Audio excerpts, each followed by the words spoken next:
Well, Will, at the age of 18, you've already accomplished more than most people do in a career. Talk us through this last sort of 12 months for you, because obviously you've been now selected for the England deaf football team.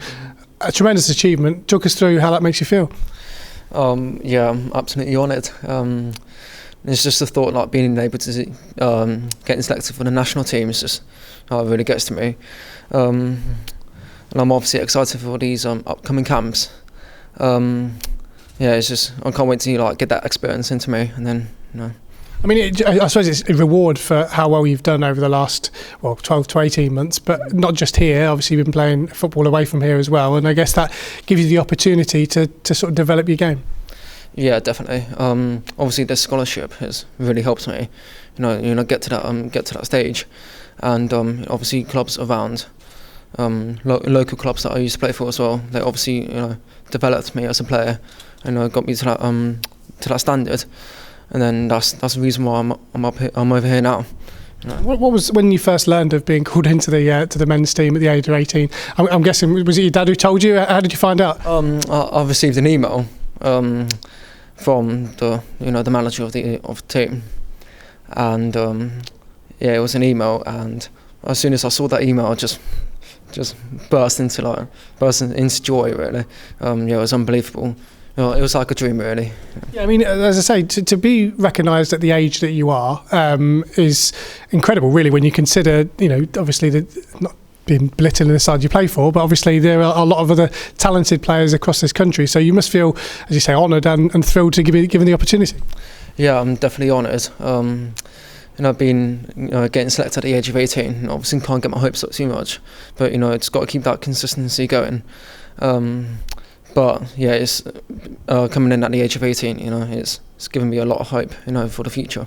And how much are you looking forward to that camp? Because I guess it's going to be weird. It's weird, nerve-wracking. But I guess you've got to go and try and play your own game. Yeah, there's a few nerves going into there, but obviously I'm really excited to get involved.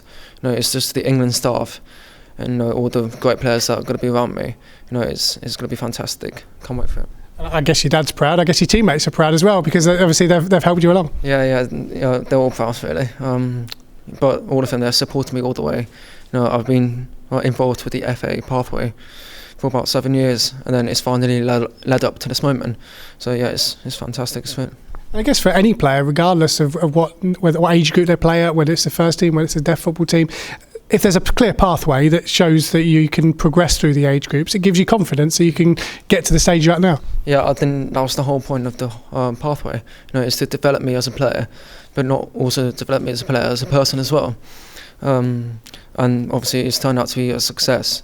But I definitely recommend other kids who are deaf and quite young as well to get involved in that pathway.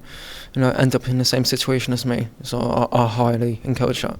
In regards to the scholarship, that's helped you not just in terms of playing football against good standard opposition, but also the sort of social aspect of it as well, because you are in every single day. You're obviously doing the education side as well as your training. How key has that been for the development? Yeah, it's benefited me massively. It's really helped me. It's the everyday thing that I do with the scholarship. You go to training and then you have a lesson straight after. Being able to do that every day has made me more prepared, for the trials that I had recently for England, and that's obviously helped me out. Yeah. And some people, as you say, as a deaf player, there would have been times, I'm sure, where you didn't think there was this opportunity for you, and you said just then that you take that opportunity if it comes your way. Is that what you would say to other deaf footballers around the area that might think that they don't have the opportunity to do what you've done? Yeah, definitely. That's really true. There's a lot of players who think that deafness might become a barrier to their football, but it definitely isn't. The only disadvantage in being deaf in football is just the communication, but you obviously have to get used to that. But once you overcome that little barrier that everyone can do easily, then you definitely got that pathway, onto your hands. Yeah, and ultimately it's about ability, isn't it? You can play football, whether you're deaf or blind. At the end of the day, you can use your tools, what you have, and obviously you've done that throughout your time. I guess most people will look at you as a shining example now. Do you like that responsibility as someone that potentially people across Peterborough might look up to and think, well, I want to be the next Will Palmer? Yeah, I feel like I've got that massive responsibility on my shoulders, but I'm happy to help out all those deaf kids that have the same dream as me, and I'm definitely going to help them that way. And what's the ambition then for the next sort of 12 months? You've come so far in such a short space of time. Is it about trying to take it in your stride now? Yeah, it's obviously trying to get that regular selection for the camps, and there's the under 21s European Championships in Germany in July. I'm hopeful that I'll be able to get selected for that. And there's the men's World Cup in South Korea in September. I think that is the one target that I'm aiming to get.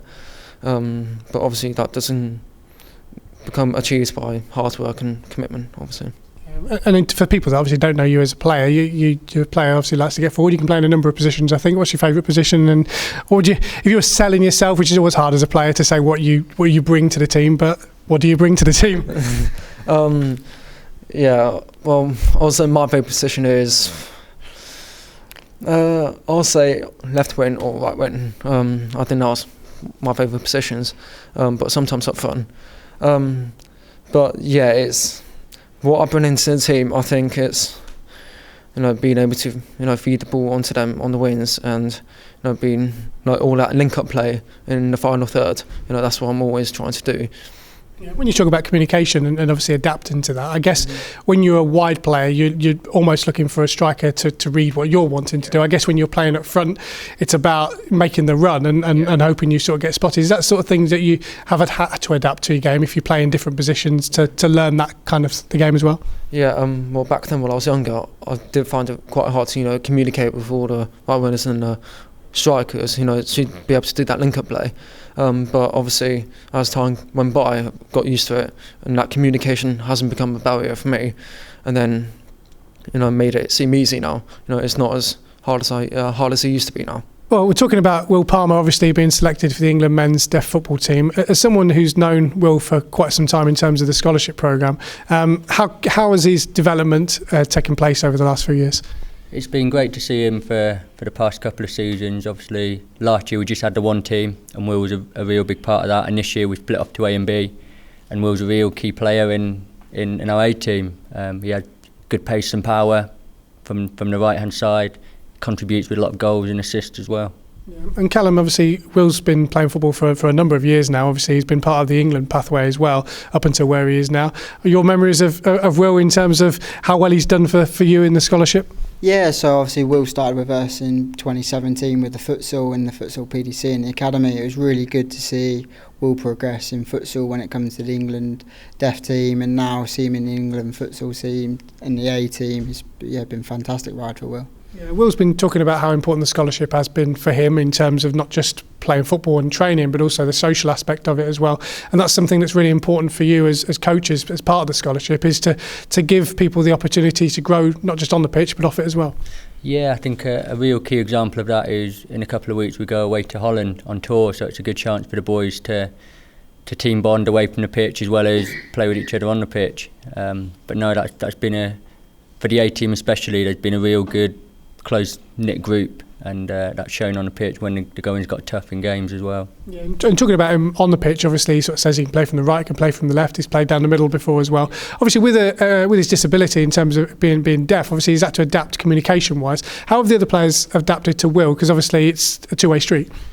Yeah, it can be difficult at times because normally you communicate through your voice, and sometimes we can't get the message across to Will. So there's a lot more one-to-one chats with him and being in closer contact with him, and hand signals and gestures as such as well. But it's been a challenge definitely, but it's one that I think has helped all of us coaches to improve us as well. Yeah, and obviously Will, at the age of 18, being selected for the men's deaf football team is a tremendous honour and privilege for him. And we were talking about him being an inspiration to others, not just necessarily because of his disability, but also because of a footballer as well. He's gone out and played football locally, and that's important, isn't it? You see players that want to play football. Yeah, like I say, Will's done tremendous ride so far. He's continuous keep on playing, where Tom said he will play any position where you ask him to, and the role model he sets for the boys and the standard that Will gets to play at is a great achievement for him, and his role model in the team where obviously Tom mentioned the communication barrier. It's been great because his teammates have been so tight with him. They've been able to pass the message on from the coach, and yeah, he's done really well. Of course, on the pitch, he's a really important player to you, because not just because of, you know, the fact he's been selected for his country, but he's a key component in the success of the A side. Yeah, he's a really key player. He missed a couple of games halfway through the season. We missed him in that position. He's managed to add a couple of goals last year and was really crucial in key games. And this year, in the role he played, he's done very well. I know in the scholarship you talk about, you know, progression on the pitch, but you're looking for progression off it as well. The group you've got, which Will is obviously part of, you've worked with them. We're now January all the way through the first 6 months of the campaign. Have you seen them grow as individuals as well as Will? Yeah, I think the whole group. So it's the first time that we've been in this new league, and the first couple of games were a real sort of wake-up call as such. And since then we've been in real good form, and the boys, like you say, have had to work really hard on and off the pitch and gel and bond and dig deep at times, and they've come on a hell of a long way. We said the scholarship is for everyone, isn't it? It's an opportunity for people of that age group to come in and be treated like a first team player. Obviously, Will came into the programme and it has showed that playing against top quality opposition that you guys provide has helped him get to the platform that he is now. So for anyone looking outside, you'd be thinking, well, this is a great opportunity. Yeah, 100%. Will come in at the start of the year, and we was playing in the CIFA League, and the opponents were good, really pushed them. We've stepped into the new league, and it's been a really tough challenge, and individually for Will, he's had to be powerful. He's had to in this league. Like I say, we've got obviously the two squads, so yeah, people looking into it is definitely there's two options there. And how proud are you as coaches to see one of your own be selected for a men's football team at the age of 18, part of your programme? I guess both his teammates and also you guys as coaches are sort of filling with pride. Yeah, it's a fantastic achievement. I was really happy when Will was being selected in the England futsal team. I was really proud then. Obviously coaching Will a couple of years, and then obviously now to hear he's been selected for the squad has been fantastic. Obviously with Tom's training alongside it as well, Will was really inspirational as well, and really deserves it.